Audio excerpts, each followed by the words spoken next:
আর তুমি লুকাই লুকাই ওই হাতের মধ্যে হাতে মোবাইল চায়, রূপসাগরে জলক মারিয়া,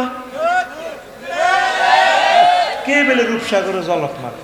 তোর গান হবে এভাবে, মহাগ্রন্থ আল কোরআন টারে হুর জান্নাতের ঝলকে মারিয়া পাগল করবে তোমারে। একবার খুলে দেখো রে বন্ধু কোরআনটা পড়ে, প্রাণ বন্ধু রে একবার খুলে দেখো রে বন্ধু কোরআনটা পড়ে। আল্লাহু আকবার।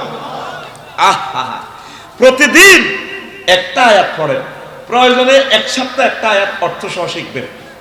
পর্দার আড়ালের আমার আম্মাজি যারা আছেন, আপনাদের পায়ে আমি দরখাস্ত রেখে চাই, পর্দাটা করেন, নামাজটা ধরেন, অল্প অল্প ভালো কাজ করেন। আপনারা 40 কোটি বাংলাদেশিরা প্রতিদিন একটা ভালো কাজ করলে জাতীয় গ্রিডে 40 কোটি ভালো কাজ আমাদের যোগ হয়, ঠিক কিনা?